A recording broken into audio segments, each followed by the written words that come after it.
Hey, good morning, and welcome back to the Collective Online Experience. And we are going to continue looking at James. We're in James chapter 2 this morning, and we're going to be looking at about 13 verses this morning in James chapter 2. And I think the first thing I want to ask, and I'd love to see you comment on in the chat, is like, in what grade would you say you felt the most left out? So, like, for me, I felt the most left out in fourth grade. Like, I can just remember my girlfriend got stolen from me by my neighbor down the street. We were playing a game called Pass the Penny, which is where you take a penny and you put it in someone's hand, but no one really knows whose hand you drop it in. And when you dropped it in there, that meant you like them. And I had this girlfriend, and somebody else got the penny. And so I remember that, plus a lot of other stuff, like Cub Scouts didn't go so great that year. And I just remember that being the year that I felt like really left out. I also just remember that, like, when I think about school and stuff like that, like, it just seemed like a really rough year for me, where I felt like people were being super, like, playing favorites with other people. And I felt like the teacher had favorites with people, and it was not me. Great teacher, but she, like, taught us how to sit in a chair properly, which I'm not doing right now. And I remember I just had a really hard time getting it. So I felt like everybody else was the favorite because they knew how to sit in a chair, even though I think I know how to sit in a chair.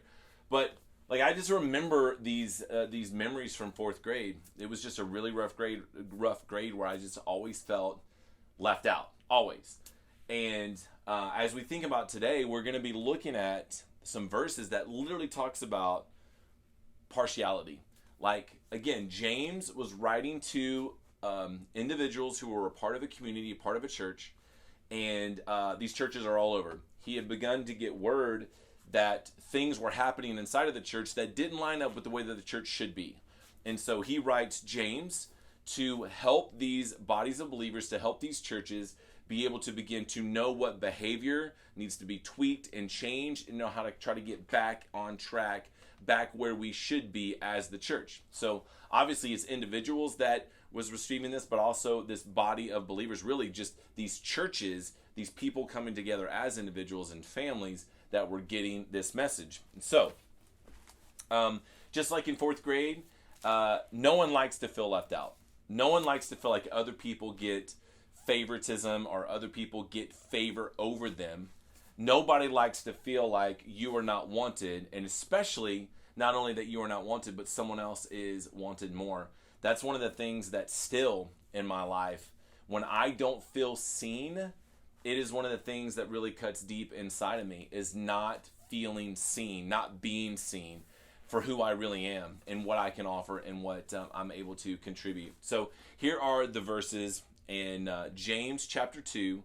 We're going to be looking at verses 1 through 13. So it says, "My brothers, show no partiality as you hold the faith."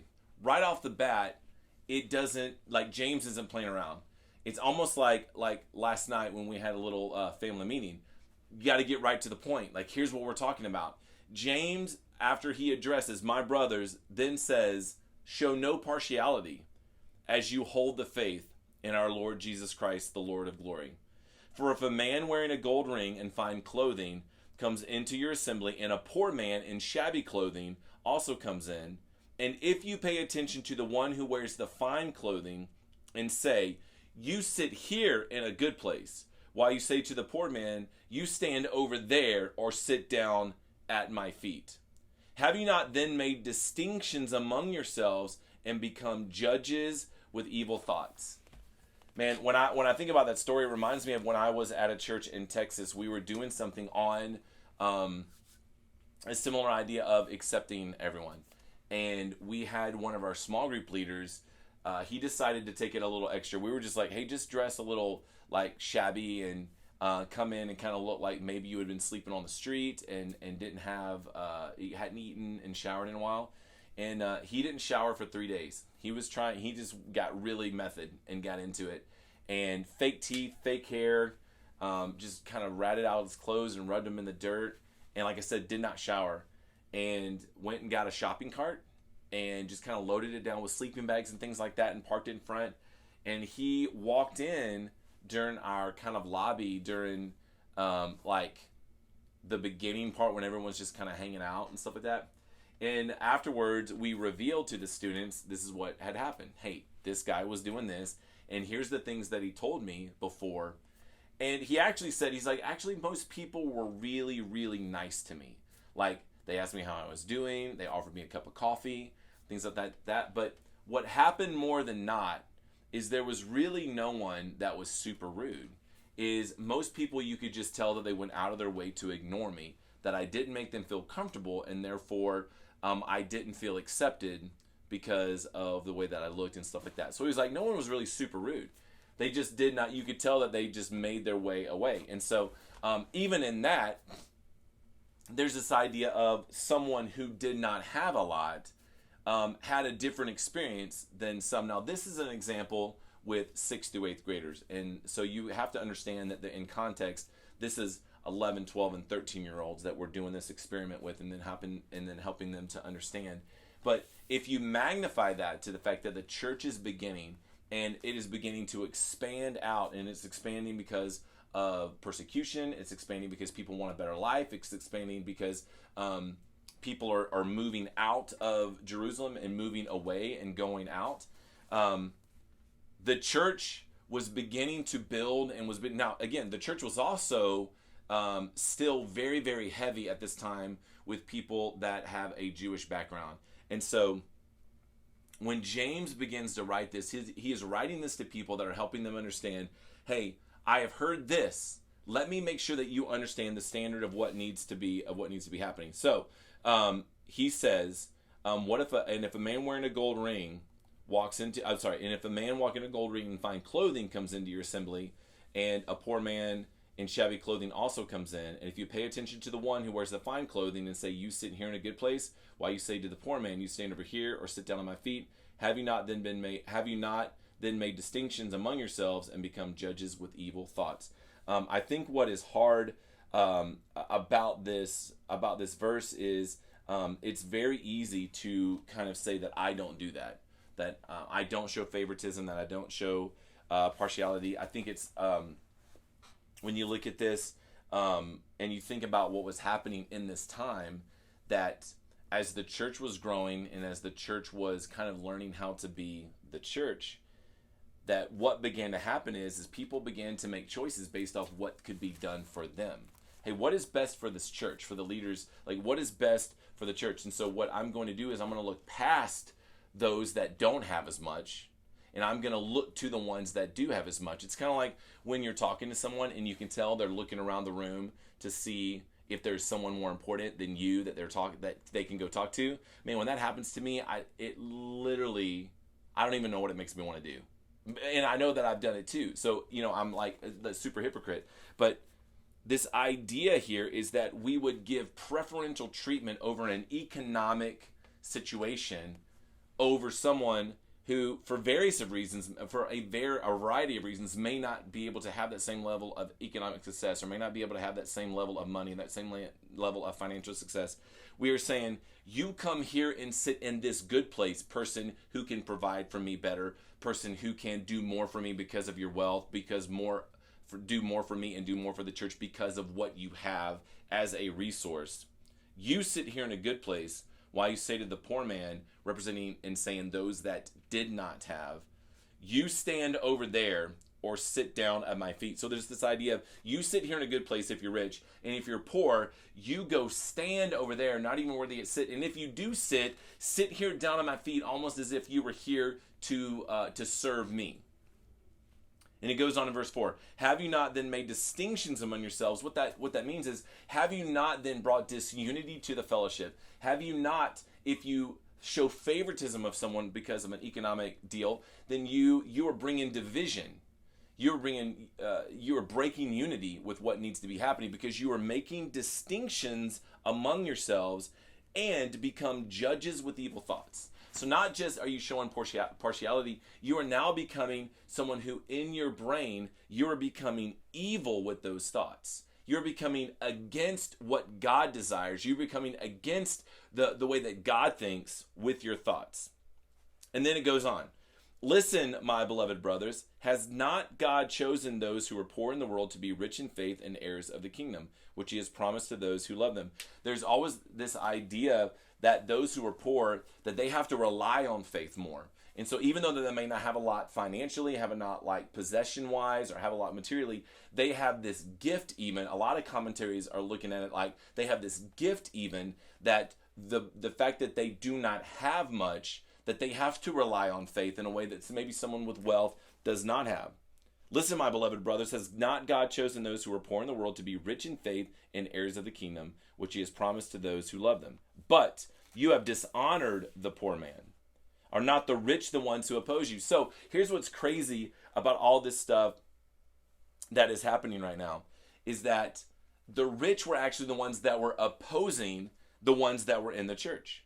He even says, are not the rich the ones who oppose you and the ones who drag you into court? Like judicially, they were bringing hurt and pain. And they were bringing oppression because they were actually kind of like bullies. And so why as a church are you showing preferential treatment to the ones that are bullying you? It's because they thought they could get something more out of them. It's because that they thought that they could do more for them. Verse 7, are they not the ones who blaspheme the honorable name by which you were called? So here are who the rich are that they're showing preferential treatment to. They are the ones who oppress us, that are oppressing the church and the individuals in the church. They are the ones who drag you into court for various reasons. Like judicially, they are oppressing them as well. And are they not the ones who blaspheme the honorable name by which you were called? Man, like you got to kind of go, what was happening? Like, how crazy are the people in this church that they are doing this in such a way that they are like the very people that are kind of like beating them down, that they are showing favor to them. Hey, listen, I know most of the time that you're bullying me and oppressing me and dragging me into court and blaspheming the God that I'm saying that I'm called to be, to follow. But I tell you what, the best seat in the house, you come and sit here. Those that are poor, that are being oppressed, I need you to go stand over there or sit at my feet, or kind of sit right here in this place. And as we are thinking about who the church is, it didn't make sense to treat it did not make sense to treat these people with favoritism. Like, it made zero sense. You look at like what the church is supposed to be. You think about who we are as the collective church, that we want to be an authentic community, and we want to be someone that engages people in such a way that they can connect to God and connect to others. There's no way that we can do that if we have areas of favoritism, if we have areas of partiality. Now, we have natural relationships that we kind of are guided to. We have natural people that we connect with in different ways and connect with better.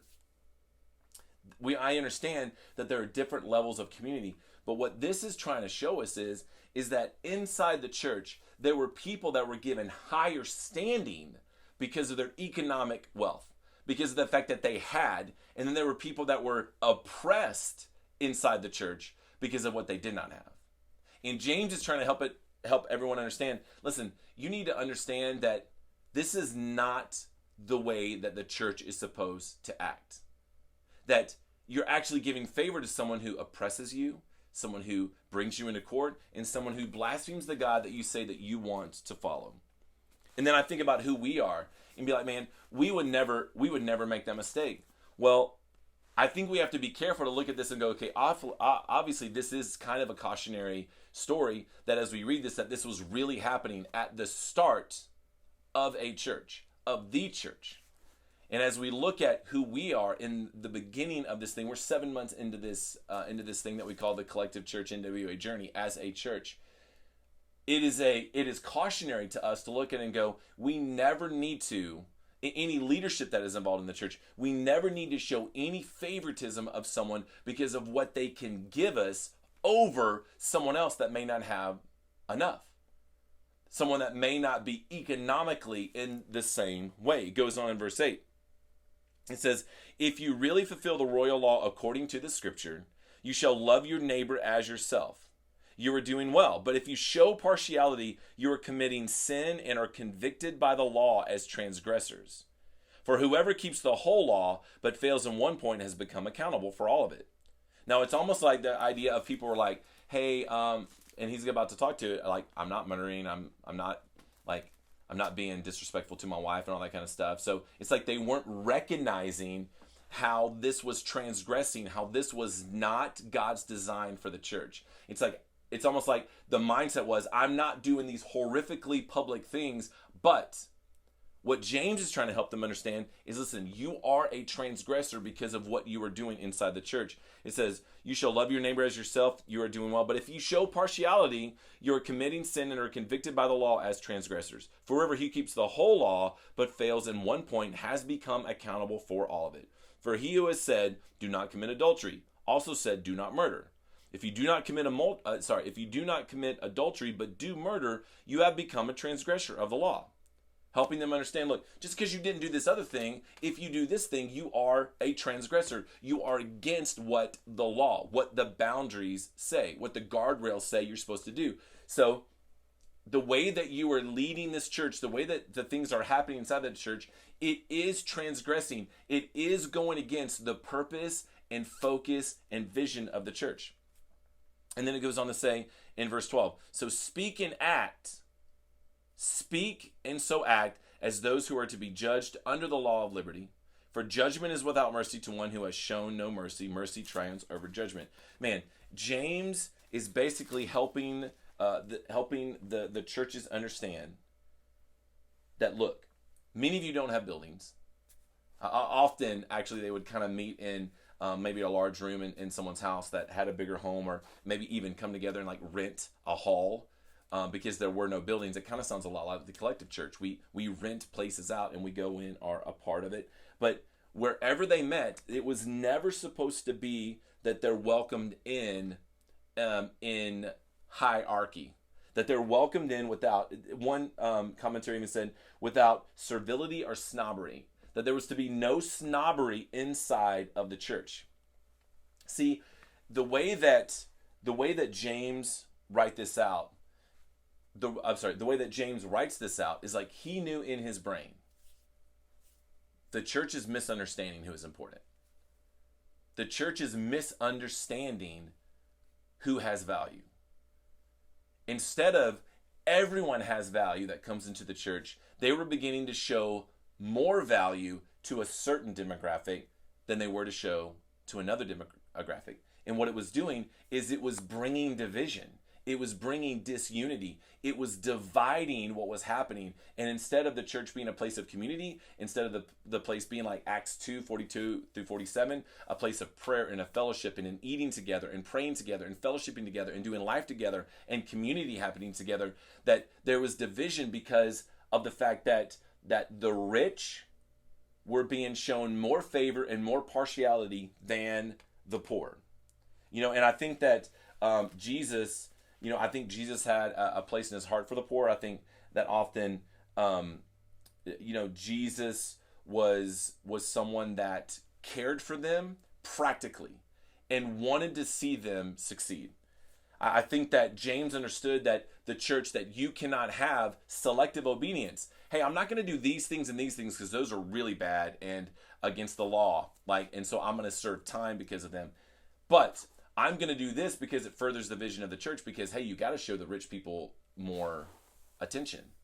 You've got to let them have more influence because it's the rich people that help run everything. See, there was this idea that selective obedience was okay. Like, even though that they probably wouldn't have never said that, that's what was happening. Internally, there was this selective obedience to who they were supposed to be. And internally, they were misunderstanding who really had value. So for us, as the collective church, and as we are a representation of the church as a whole, we probably consider as a small community of people. And right now, where we stand is we are a smaller church that is coming together for a common purpose.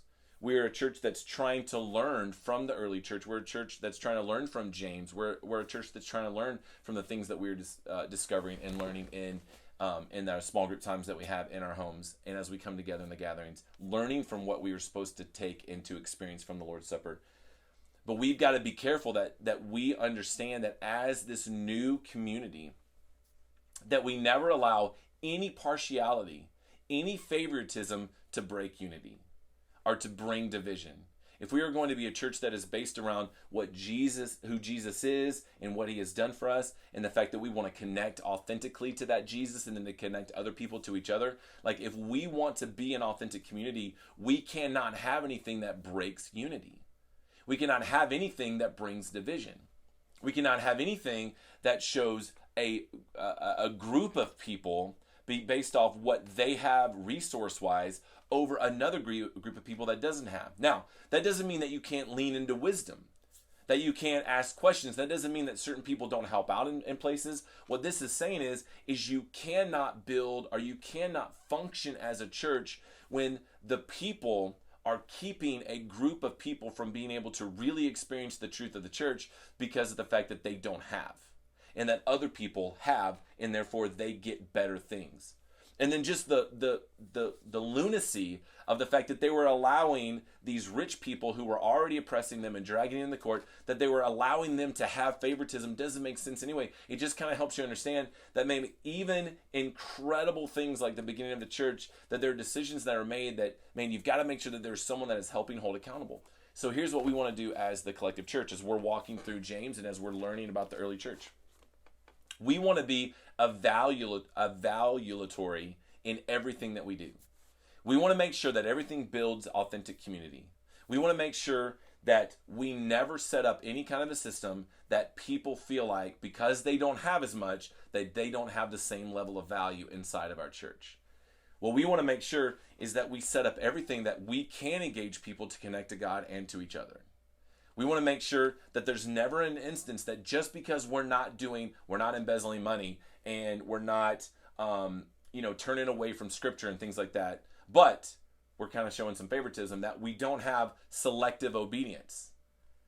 We want to make sure that we build unity. We want to make sure that we build up this community of who we are. We want to make sure that people feel like they can speak into and show value. And here's the thing. It's not like we can do everything.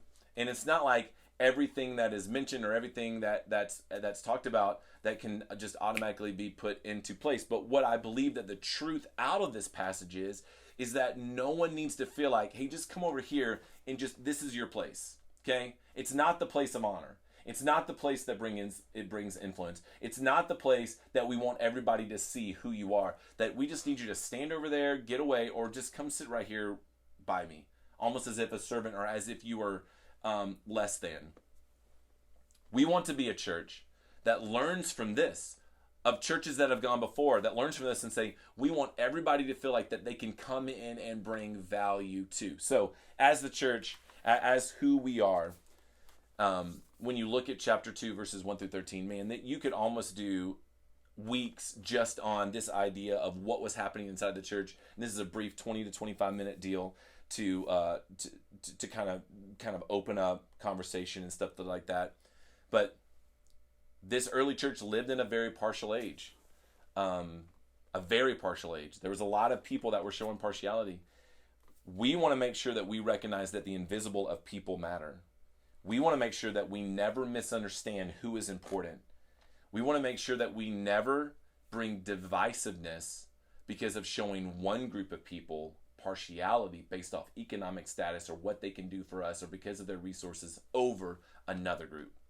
So again, as a church, that's something that we've got to evaluate. Like, how do we do that well? How do we do that better? Some of you may be sitting there going, man, this really wasn't a lesson for me because I don't feel like I'm that way and I don't feel like I'm a part of a church that's way. And that's great. But where we are foundational, we've got to make sure that we do everything that bolsters that. We've got to make sure that we do everything in such a way that we never kind of accidentally slip into showing partiality in places that doesn't need to have partiality, showing favoritism where it doesn't need to show favoritism, that every single person that walks into the collective church NWA knows that they matter, knows that they value, and knows that they can be a part of a common group of people coming together for a common purpose. So listen, as we discuss today, like I said, there's so much more we could have talked about on James 2, 1 through 13. And I apologize we couldn't get to all of that. But really, where we're right now is just wanting to have this jumping off place of like where we know we are supposed to be as a church, recognizing the invisible matters, recognize that we should never misunderstand who is important, and recognize that we've got to make sure that we never bring divisiveness or disunity because of the way that we treat people inside of the church. The verses talk about a man with gold rings and all this kind of stuff versus a man that was obviously poor. We want to be a people that regardless who walks in, who gets online, who steps into a home, that they know that they have value. They know that their story and their journey is valid, and we want to help them walk toward loving God with their heart, soul, mind, and body. That we want them to engage in God authentically, engage with each other, all of us authentically. So listen, have a great discussion today. Thank you for everything that you do in the chat. That's going to be exciting. We're going to be getting more information out to you soon about our next gathering, which is going to be May 16th. We want to get all that to you very, very soon so you guys know how to plan. So listen, have an incredible morning, and thank you so much for the fact that you make us better.